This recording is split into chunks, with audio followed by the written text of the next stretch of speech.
Dan, you've got some news for us, dude. Yeah, yeah. My daughter Meredith a couple of weeks ago got engaged to Congratulations. thank you. Terrific Very young fun. man, loves Jesus and loves her. I mean, what else could a guy want? Except he's also gainfully employed. So See, they're yep. that's the trifecta, baby. Yeah, he's actually also actually filed his taxes because I asked.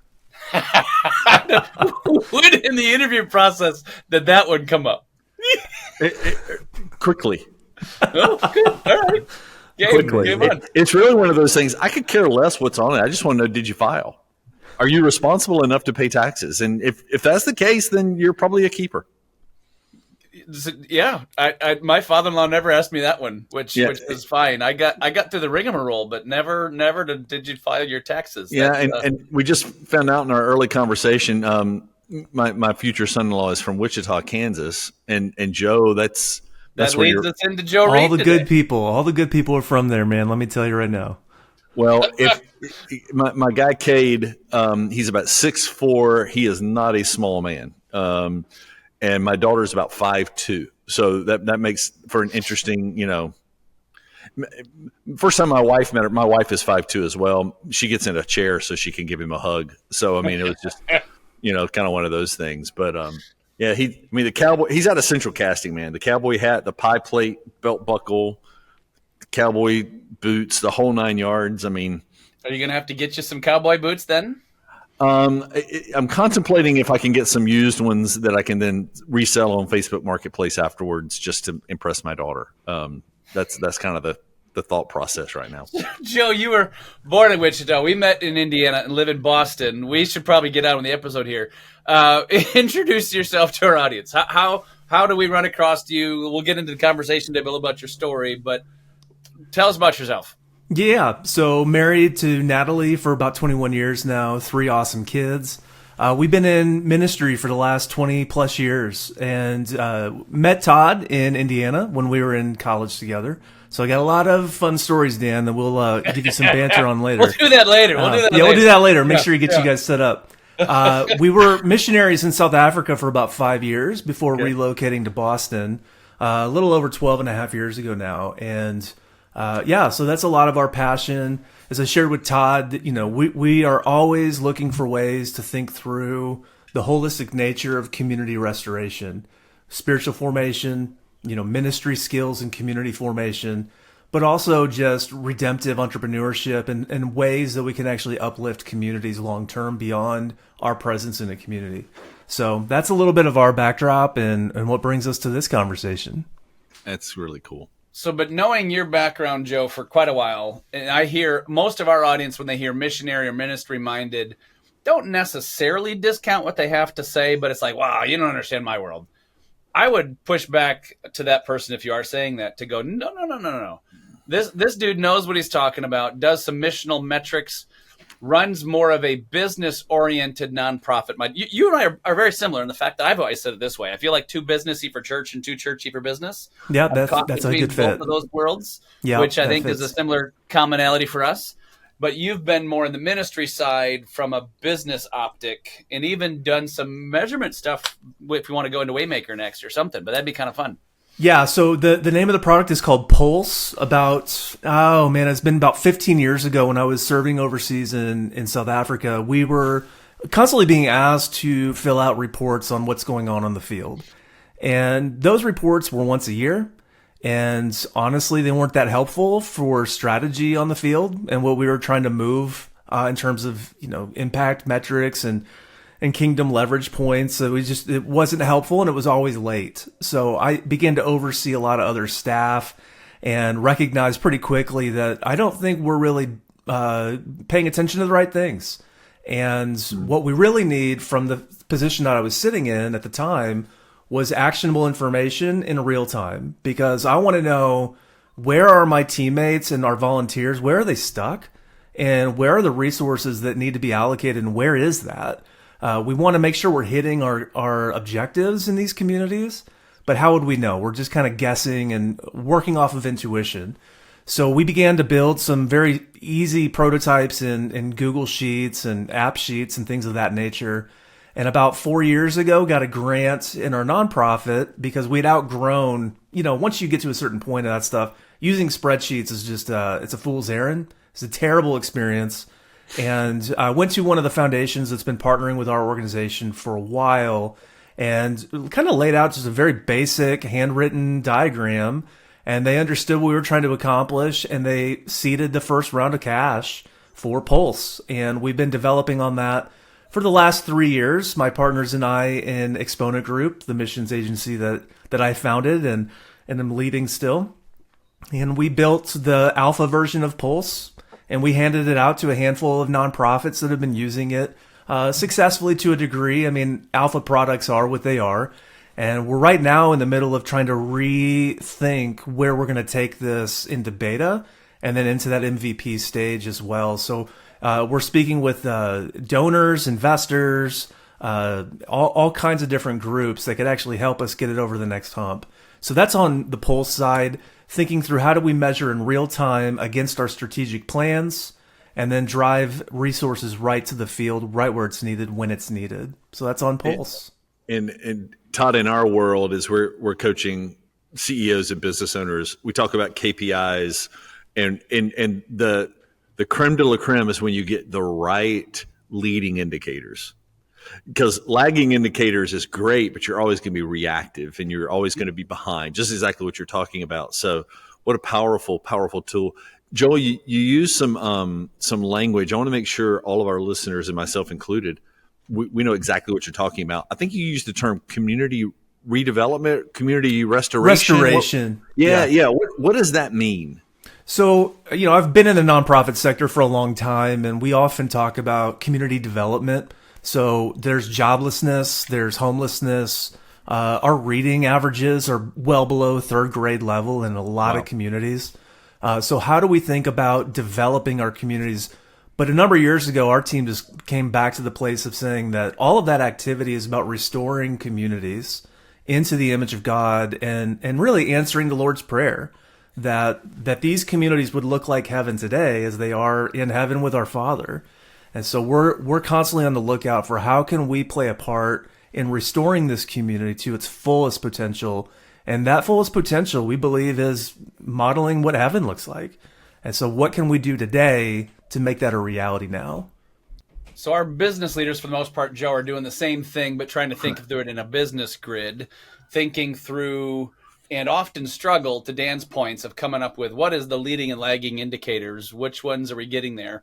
So if you were going to sit down with a business leader who's going, hey, I'm going to start to head into this missional stuff. I want to do some business as ministry. I want to do something to honor Jesus in what I'm doing. What would you track down on KPIs, or what errors have you seen them making on tracking the wrong things, or lag versus lead? Mm-hmm.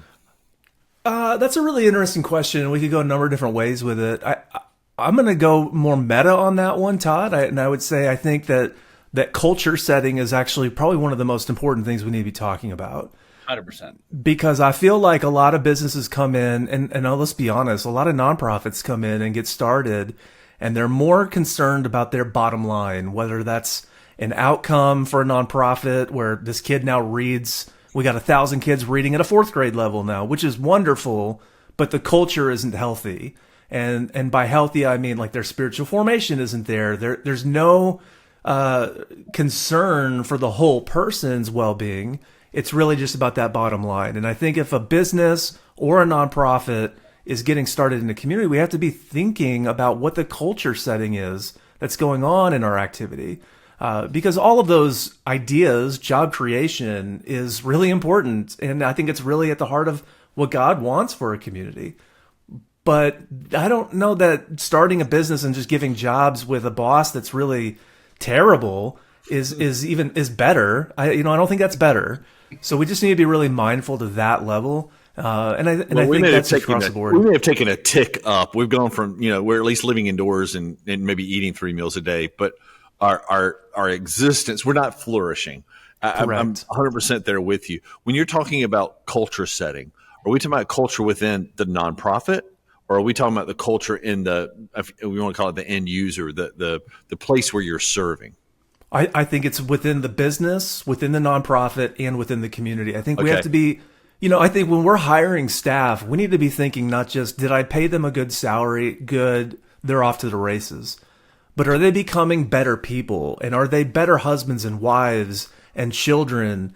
And if not, what is our responsibility? Because we're called to steward our staff, not just in the workplace, I believe, but in their whole being. And so what is the appropriate amount of stewardship that we can present to these folks to make sure that they're doing a great job at work and that they're providing they're modeling our culture in their home and in their neighborhood? So how are you measuring that? Okay, that's the creme de la creme, both a leading and a lagging indicator, possibly.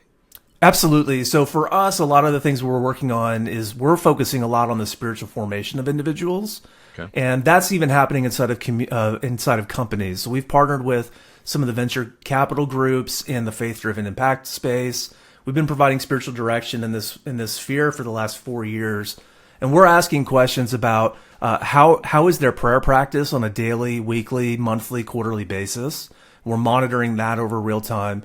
What are some of the changes that they're actually identifying? They're more patient. Some of that is more self-judgy, but if they're identifying that, and then when we're given the permission, we are often asking other folks around them, whether it's the investor, folks from their board, their family members, again, when appropriate and when invited to, and we're able to get a 360-degree view on, Todd has changed a lot. He used to be a real driver on us, and now going. he's super. Yeah, no, we're gonna go there. All of our listeners are all of our listeners are now. We got their attention. They're listening again. Yeah. But I think that's the idea behind it is we don't want to just monitor behavior change. We want to monitor like consistency. And so that, Todd can be a nice guy on a Tuesday, but then turn around and just be not great on a Wednesday. We want to know that there's consistency over time. And I think that's a lot of what gets that's a lot of what's lacking in measurements, especially kingdom impact measurement, is we're capturing these moments in time, but we're not capturing this long-term change that's actually taking place, and then we don't have good integrity on it. Self-judgy. I love the technical phrasing. But it is. You have to self-report, right? Yeah. So I think one of the ways you solve that, to your point, is metrics over time, more data, better sample sets, seeing the metrics move, et cetera. So one of the things I hear is on a basic thing that we're tracking is we need good data integrity. We need a place we're tracking it before we're figuring out what we're tracking and then kind of A/B testing it to see if that's the right one to get down there, right? Basic business Stuff. But then tracking deeper than what would say in maybe C12 speak, we talk about team value add, spiritual value add, as well as economic value add or triple bottom line or multiple bottom line types of stuff. So we're talking through some of those. Your sweet spot, Joe, is that all the metrics, but really the missional metrics is kind of where Pulse kind of comes in. But it's also looking at the life of the leader, life of the team. All of those things are coming into play, right? You're nailing it. You're nailing it. So walk us through then. Culture setting is the key. Starting there, having our vision, mission, values, whatever, living it out, having some actual core values that we're living it. All of those pieces in play. We got excellent for what the product is. Our management team's not being jerks, so they're going home and not kicking the dog and shouting at the wife, whatever it is. Then what's the next level we go from there? Yeah, I think you can actually begin to measure like activities that these people are actually now doing in the community. So let's say, one at the workplace, are they actually hitting their KPIs in the workplace? Some of that is numerical and some of it is qualitative, right? So like it's one thing to hit the sales target. It's another way of saying, how did they hit it? Are these customers like okay with us, or do they love us, or are they raging fans of ours, right? And so there's some of those kind of activities in the workplace. But when we start to care about the mission of our community as well, we can begin to identify what's happening with our staff if they're doing volunteerism, or, if we've, as a business, and we've worked with a number of them, they're really passionate about mentoring, students in their community because they're really concerned about their reading level. So are they volunteering? Are they engaged in that volunteerism? How are those students actually improving over time? So we're beginning to work with some of those guys and figure out, look, not only do we want to measure the health and the well-being of your individuals in your business, but that activity that they're actually working on in that community, the volunteerism that you've put in place, Are the lives of those individuals better off because your staff are involved in it? How would they know, and how can we know? So we can begin to tell a better story as a community, as a business, and say, look, our staff are healthy. We're paying them this. We can show them our financial projections all day long. That's not hard. But we can also show the impact that our staff are making in our volunteer work and in our community outreach efforts. So who's the statistician on your team? I mean, because by the way, for full disclosure, I don't like them. I love statistics so much in my MBA program that I took it twice. That was how much fun it was for me. Because that's exactly what you guys are building. But something that you touched on, Joe, that was a writer downer for me. You focus on the qualitative first and then the quantitative, where most of the time, let's just be honest, as business leaders, we go to the quantitative first. We want to be able to measure it. We want to be able to put it in the annual report, whatever the case may be. And if we get some life change out of it, so be it. Yeah. But what I love where you're talking about, we're going for the heart first, because we know if we get the heart, we'll get the hands. Yeah. Speak a little more about that. How did you guys come to that, if you will, pattern of culture setting of going for qualitative and then quantitative? Yeah, it's interesting. I don't know if I would go as far as to say we were either or one is more. I'm trying to give you credit, Joe. Take it, man. Go. Yeah. I'll take as much as I get. I'll leave this call and I won't get any more. No, I think we had to make a really hard choice early on because, in the nonprofit sector, it's like more is better and more means it's easier to fundraise for it. But at the end of the day, we just had an integrity check where I can tell you fancy numbers all day long. Like we fed 1,000 kids, which was true in the season of one of our programs that we were working with, more than that. But I couldn't tell you a single story about how that changed anything for them. Mm-hmm. And it was like, I don't know if I'm being honest with our donor base. I want our partners to walk alongside us and believe in the work we're doing. And they do, but I want to know that I know that the quality of life is actually better because we were here. We just didn't throw cash in the community and hope for things to get fixed. Because no one wins then. No one wins. So that's really the why we ended up going that route. So one of the things we had, actually, Tommy Martin was on before talking through Eagle Venture. One of the ones you're a part of. So those that missed that episode, give us, what is Eagle Venture, and then what's your role there as far as what you're bringing to the table for that group? Yeah, Eagle Venture, some good friends of ours. We've known them since they actually founded it. And one of the things early on, they're investing in things that are actually going to move the needle in terms of impact in communities. Right now, their big flagship stuff is around human trafficking and investing in businesses that are going to go hard after ending that in our lifetime. And one of the things that I mentioned to some of the GPs early on was, the thing with startups is that souls get crushed really quick. And if the quality of that entrepreneur and the maturation of that entrepreneur's soul is not attended to well, then we're going to continue to breed things that are unhealthy. They're going to burn out, and that is not something we want on the KPIs of our portfolio. Yeah. And so early on, we've had that conversation. We've just been friends. About 3-4 years ago, they asked my organization to come alongside and say, look, we want to get ahead of that. So as we are beginning an investment in a new company, what are some things that we can do with them? And so immediately, as soon as an investment comes through and they've made it through committee, I'm getting an introduction and saying, hey, look, Joe and his team are going to be providing one-on-one spiritual direction for you as an entrepreneur. And they're covering the cost of the whole thing. So I turn around, I connect them with one of our spiritual directors.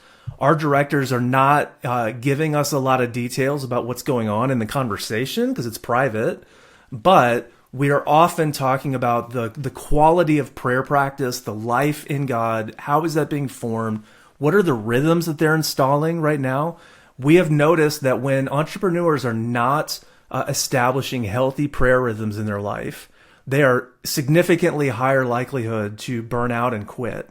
And that's not a good ROI on the venture portfolio either.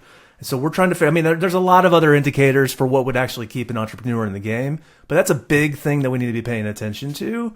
And so that's a lot of what we're doing right now with Eagle and some other groups like them.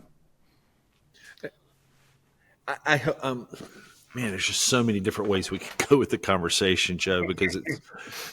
And we got a whole other business even we've not tapped into. That'd be interesting to go into. Yes, go ahead. I'm just so. When we really start talking about ROI, human flourishing through spiritual formation is good business. Yes, and yet we want to shortcut that piece, right? Yeah. We want to shortcut that because, frankly, it's hard to measure. It is. It's really hard to measure. How do you measure somebody's spiritual formation? I haven't figured out a blood test for that yet, or some kind of a That's scan probably good, that Dan. we can do. I mean, if we could do an MRI and we have a. So how do you guys? Again, I know that you mentioned there's not a lot of the spiritual directors get a lot of autonomy there, right? Because those are some deep waters that they're treading. My question though is, how do we measure that? Well, I think the reality is there's two things that have to happen. One, they have to be in a community, the entrepreneur. One-on-one relationships are really helpful, but they are not where things get forged long-term. They just aren't. And so we're really, we're not just concerned that they're in a spiritual direction appointment with one of our directors, but we're also really concerned that they're finding help in a faith community wherever they are. Now, in some cases, we've had to form that with them. Unfortunately, it's just where a lot of folks are in the journey. They've left institutional church for all of the reasons why people are leaving them. And so if they're still in institutional church, most institutional churches don't do a good job with community. So, I mean, not to be overbroad with that statement, but I just think there's some truth to that. Yeah, and so I mean, my concern is with that individual, right? And so we're talking with our directors about things to be looking for in the interaction that they're having, and sharing appropriately based on some of the surveys that we've actually created to be able to pay attention to some of that stuff. And there's a number of questions that are in that we want to be reflecting on after each session. So that's one component of it. We're also creating that community setting where those individuals are coming together and they're sharing some of that stuff, usually once a month in the Eagle situation. But we're trying to get guys into weekly rhythms with folks. I know how hard it is with everybody's schedules. Mine is crazy too. But I'm recognizing the lack of connection and community is also is another contributing factor to why guys fall away. Not just from the faith, but from their business. And so, the things we're measuring are not just activities and presence, but also the quality of the practice. Because a lot of times guys are coming into the community setting and they're saying, "Hey, I tried to pray this last week, and it just wasn't there for me. I didn't feel it." And that's an important thing to pay attention to, because it's not always about that, right? It's often just. But it's I tried something and I'm leaning in, and my faith is questioning if God is actually honoring that.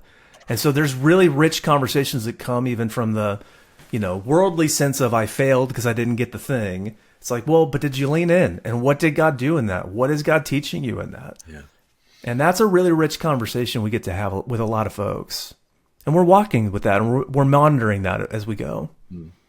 It's interesting to me how much parallel there is in between nonprofit leaders and pastors and entrepreneurs and missionaries, as well as executives. Like, all of those have remarkably interesting parallels to isolation, to my church community doesn't get it, to I need to be in community, but where all of those things are valid. So speak a second, Joe, to the guy who thinks Dan and I are doing this for a C12 commercial, because we're not, to why community matters, not to join C12. Like, let's take that off the table. If you're listening now and you're not in C12, that's off the table. We want you in community because we think it's what's good for you. But to that guy who's going, yeah, but where? I'd love to do it, but show me. I'm either in Boston in your backyard, or in the middle of nowhere. Nobody around me is of the same size of business. Why is community important? Well, let's take that one down on two levels. I think from a practical business sense level, there's that side of it. but then also a spiritual and a formational level. If we just take the business side right out of the top, because it's almost blatantly obvious, you're siloed in your business. And so you see what you see, and the problems you see, you think, what are the options? And you're constantly trying to come up with new solutions. But when you're in community, you actually have a place where you can actually process that with other people who have probably already seen it 10 other times before you and have come up with like a handful of different game plans for how to get out of that situation.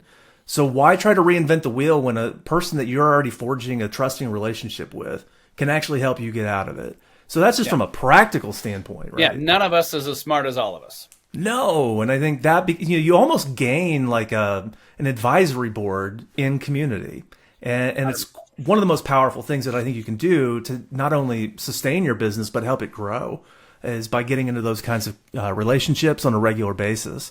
I think from a spiritual standpoint, though, I mean, my wife can tell me the same thing over and over and over again. But when one of my guys in the community group says the exact same thing, I just heard it different. Before this, Joe? That's not I did. Fair. That's why we're here, fair. Todd. This is an intervention. It's not a podcast. No, but it's true, though. It is. It is. Yeah, I mean, and so it just helps you. And to give us some credit, it might be I need the second or third voice to come alongside, and Janelle just happens to be close enough to see it first, and if she again can speak too quickly into it when I'm not ready to hear it, things go poorly, right? Exactly. But when that second and third voice come along and like, dude, seriously, kid, you're not listening to your wife on that one? I'm like, oh, yeah. Hey, hun, sorry. Right? Oh, come on, no. What's the perfect world of this, Joe? I mean, listen, don't we wish that all faith-based business leaders, entrepreneurs, missionaries, pastors would seek out that type of input in their life? But we all know they don't. What I'm hearing you say is you guys are being called on by faith-driven investors to say, hey, listen, we're bringing on this entrepreneur. They don't have a choice. They've got to do this because we know what the best practices are. Am I hearing that correctly? I would say that they're just trying to they're not forcing anyone to get into anything. So I want to be really careful about that. But fair, but the investors are saying we got to get ahead of this. By the way, when the investor speaks to the entrepreneur and says, we really think you should do this, they usually jump in. It's gonna happen. It comes across more like a command. Yeah. Yes, honestly, yeah. Well, and I would say that's actually been part of the power of we're outsourced by Eagle, and so we're not part of the investment committee. We're not part of the Eagle organizational structure. So that outside thing helps a little bit, but to your point. But what I will give them the props to is they're saying, look, we have to get out ahead of this because we do care. I mean, and right now, especially the things that they're touching in the human trafficking space is a hot mess. Hot mess. And so these entrepreneurs, warfare and the darkness is got to just absolutely drain those people in those front lines in a millisecond, man. Well, when you're constantly looking, I mean, you've got the business pressure on top of these issues that they're facing. And so the brilliance of getting out in front of it is to say, we know what's coming and we also don't know what's coming. And that freaks us out too. And let's get up in front of that. And then you got to give them a lot of props for doing that. Yeah, absolutely. So we said that was kind of the first one, is the business case, and then spiritual formation is the second one, I was guessing, or no? Yeah, I mean, we were trying to touch on that a little bit with just the reality of like, look, in a community, you're hearing the trusted advice from your friends, but they know you now as a person. You're not Todd, the C12 chair. You're Todd, the guy. You're my friend. And look, dude, I've been seeing this thing in you. You're coming off a little hot. Like, you want to talk about it. Let's pull it back a little bit. And that doesn't happen. And I don't even think that the community leader is always the one that actually pulls the guy out to the side. It's the other people that are in the community. And they're saying, look, dude, I care about you. You're now my friend. I can't help but notice. And so there's the relational reality of that, but also the formation side. Like, where's that anger coming from? Talk to me about what's going on in prayer. What's going on at home? Do you want to talk about it? Let's go have lunch, that kind of stuff. So I just think that we need other people in our lives. We're not an island. And it's really hard though, when you're an entrepreneur, especially It's like you're all of the things, and you got to move quick. Yeah, sometimes you got to slow down and receive that though, or you're not going to be doing that for much longer. You know what I mean? Yeah. So, unless you got another question, Dan, I'd love to switch into other gears, because one of the other pieces I think is coming around people is they need a team and a support, right? We can go 1 Corinthians 12 if we want a body of Christ. I think the number one hire, and I think you might agree with me, would be some sort of detail person. You got the typical entrepreneur is maybe on the gunslinger side, right? Shoot, ready, set, aim. They jump to things. They love the risk. They love whatever. They need somebody who's not wired like them. And you built in a solution for that. I'd love to go there next. Yeah. So about 4 years ago, I was working with this was on the ministry side of my life. We were working on a community development project with our West African network, and just recognizing, look, you've got a lot of guys coming into faith from gnarly situations, name it. And it's all present there. Child warfare, trafficking, all of it. And one of the things we really identified was these guys, it's going to be really hard pressed for them to find jobs. And so how can we begin to prepare folks, not just with soft skills, but with like professional skills to be able to provide outsourced resourcing to entrepreneurs and businesses of all sizes? And about a year and a half ago, they came back to me. They've already graduated a number of individuals from this program.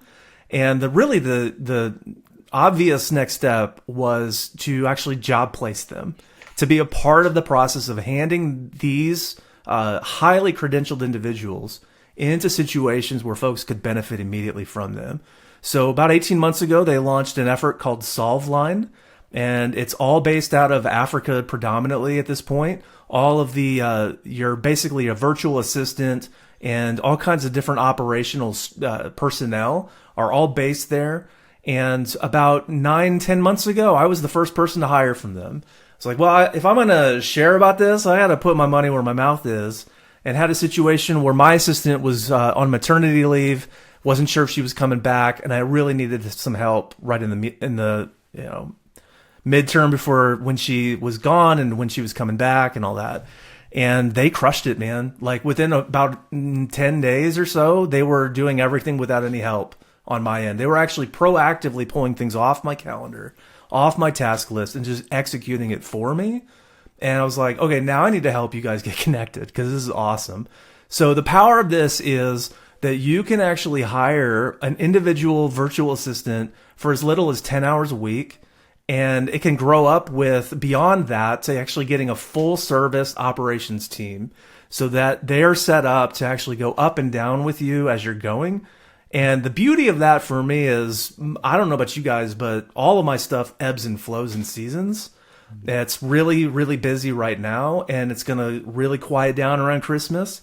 And so the ability for me to kind of scale up and down and have one place where all my intellectual property is situated has been a game changer for me.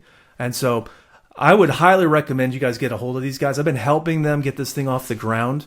And a lot of people are now paying for services. And the last thing I'll say, Dan, on this is the most fun part of this for me is that the profits that are being generated are actually getting poured back into the job development program.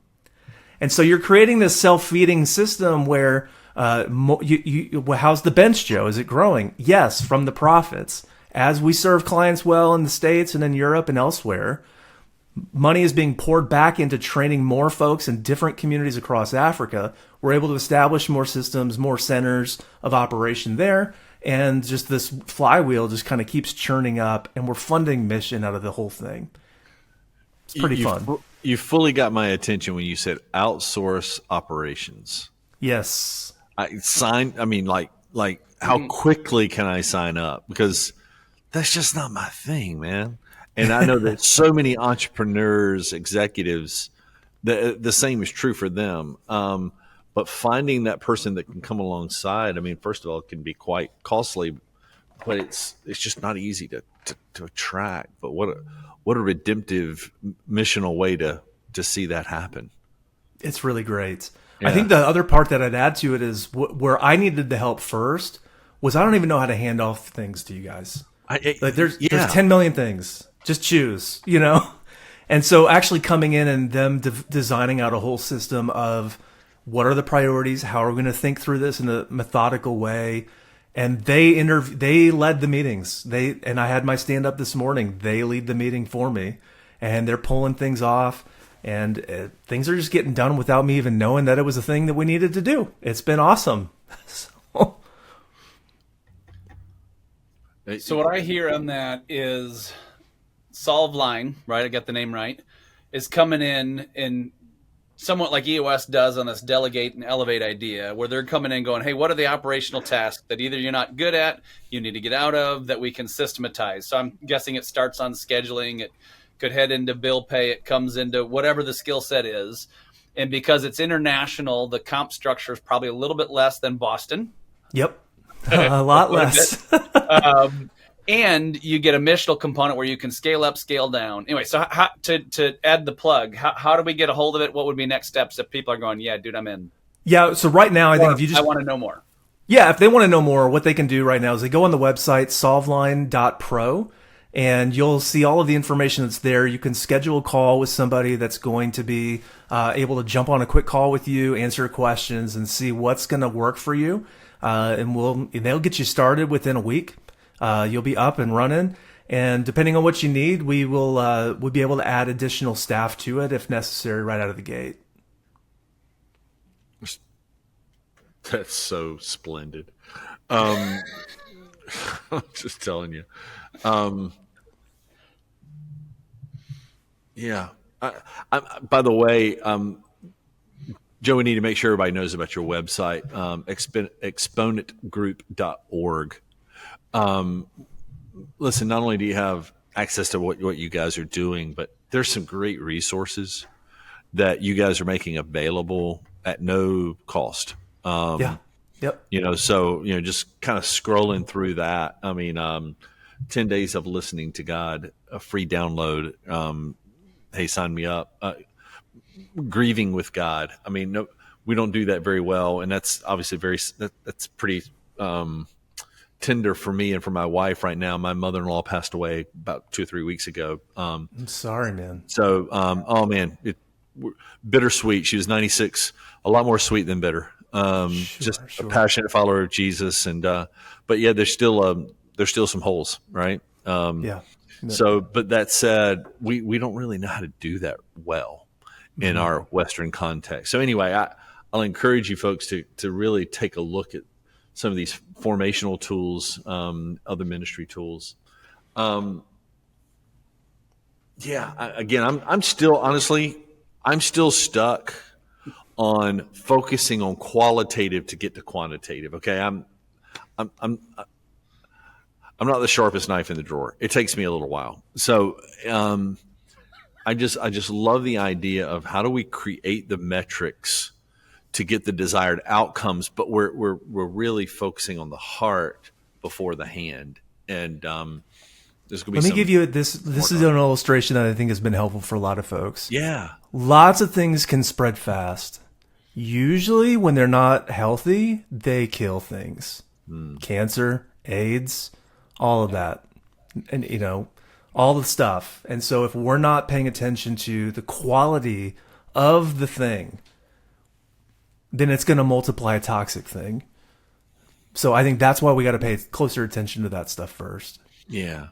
So give us an example of maybe some of these communities that you guys have had the opportunity to walk in. Give us a success story, man. We love encouraging our listeners to be able to think through, hey, if Joe can do it, maybe I can. So give us one of those stories, man. Yeah, I mean, let's just go back to SolveLine from the very beginning. When we kicked off that program, we identified a couple of guys that were really entrepreneurial and helped them think through how to build a business. It wasn't complicated. It was like, my buddy actually trains entrepreneurship. Put him on a Zoom call, and in 6 weeks, they were launching these businesses. And the beauty of the whole thing wasn't that a business got launched. It was that about 6 months after that whole thing had gone down, we were getting testimonies of customers coming to faith because those same people who started these restaurants and different things that they were starting we're very mindful to that. There's no separation between business and ministry. It's life. Wait a minute. Say that louder for the people in the back row. Come on, man. I don't know why we talk about it this way. There's no bifurcation of sacred and secular in the name of Jesus. There just isn't. And so guys were starting a business because their families needed to eat, but they loved Jesus and they wanted everyone to know him. And so while they're serving these guys, they're sharing their faith on the spot. People coming out of Islam and into Christianity that are now being discipled by these shop owners. It was just doing what we do, right? We help people think about their communities and how to set up stuff to make sure that their needs are met and that their communities flourish. And people come into faith as a result of it. I love it. Not complicated. Joe, I want to double click on that. We can make it complicated, though. We're good at that part. Yeah, yes. So for the CEO who's managing some of this stuff, I imagine what we're talking about on your community development lane could apply for them. So if I'm going to do community, or if I'm going to create a framework where my people are empowered and encouraged to share and have those gospel conversations, as the CEO, I might be worried about some legal ramifications. I might worry about whatever. And yes, there's risk involved. But like to that guy who's wanting to provide more framework of his people to be more missional, what would you say they need to work on? What advice do you have for that guy? Well, I think I think this is the power of partnership, honestly. And that's what I've learned with the Eagle relationship. Wes Lyons and I talk about this a lot. The fact that they can lock and load on the business side of things and just hand it over to partners that they trust to walk alongside their folks has been a game changer for them. And we're beginning to do some partnerships with different C-suite groups right now. And part of the beauty of it is to say, we can make these cohorts that Exponent's doing. We have ministry equipping cohorts, and we also have spiritual formation cohorts. We're going to be launching some community development exercises next year. And all of that stuff is available on our website as well. If a CEO wanted to partner with that and make it as an optional thing, then we would be happy to partner with them to do the equipping on that stuff. We've got coaches spread out across the country, so we're ready to receive. We've got quite a bit of capacity to grow with them. And the beauty of that, doing it with us, is that we're also getting to monitor it with the tools that we've built.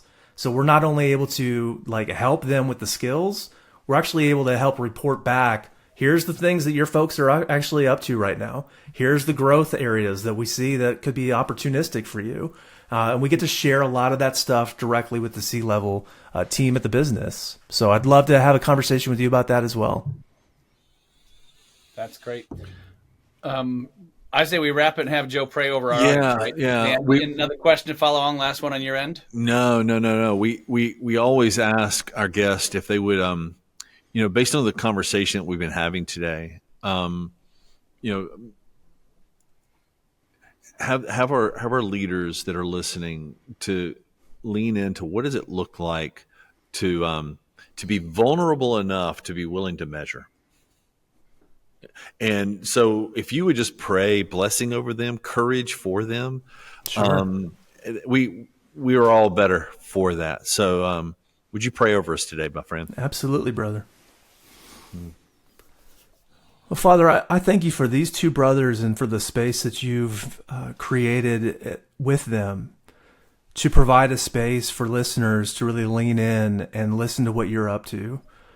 And Jesus, I pray over the listenership right now of this podcast, that as they're receiving these words, that you would really begin to speak into their hearts about what it is that you want to grow in them first. Mm-hmm. Where are those areas that you really want to call them forward to maturity and an advancement? And Lord, as they turn inward, that they would begin to pay attention to how to pay attention to that for their people.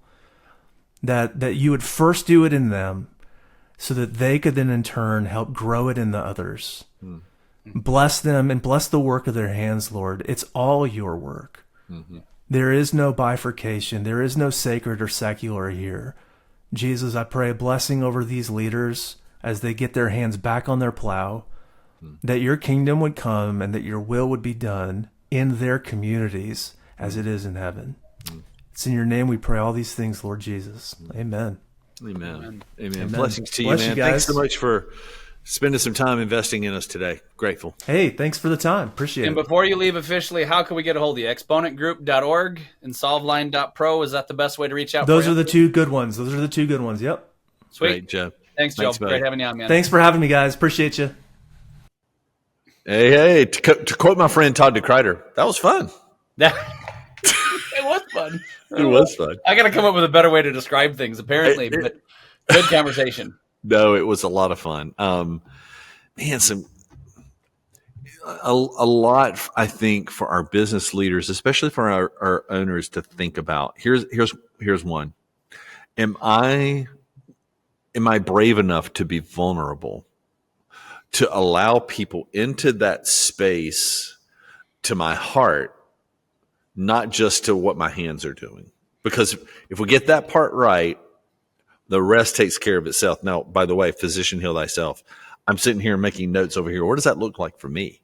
Yeah.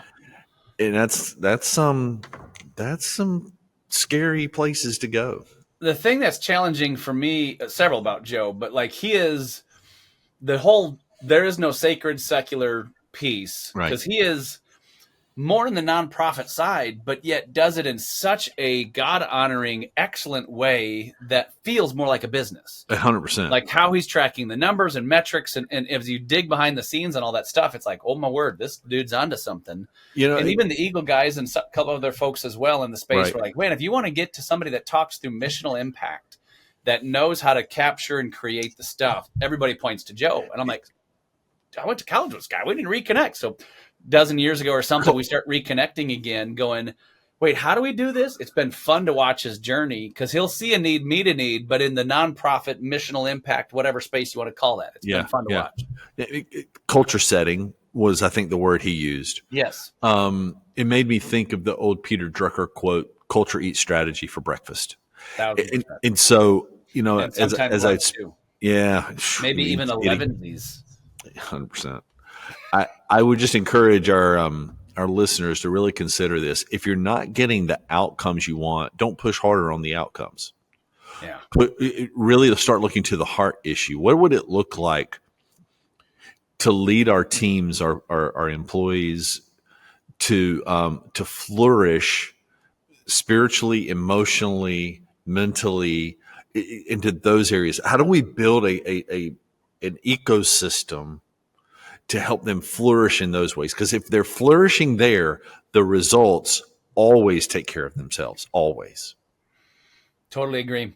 And if you're looking for a missional VA, SolveLine is definitely an interesting option for sure on that, which is just cool. Outsource your whole ops program if you're an entrepreneur, right? And they're training them too, which is really cool. It's and it can work around the clock, right? All the pieces you're walking through it. So for whatever it's worth, from a guy I've known since college, he's killing it. I'd recommend joining him, looking him up. Yeah, they're always growing and moving and stuff. And he's been fun to be on the journey with it, for sure. I hope this has been encouraging for those of you who've been listening in. I hope you got some good takeaways on what does it look like in your own. What does your dashboard look like as far as how you're measuring both? Wait, you have to have a dashboard, Dan? The measuring the ministry output, both from the heart and the hands. It's a delicate science, right? But it's so worth it. It's so worth it. So hope you give some thought to that. Listen, thanks for hanging out with us today. Do all of the things, right? Subscribe, tell your friend. Like it. Like it. Mash the subscribe button. Oh, yeah. Mash the it. harder, okay. All of that stuff. We're always grateful to get to spend time with you today. So until next time. Great to be with you guys. We'll catch you next time.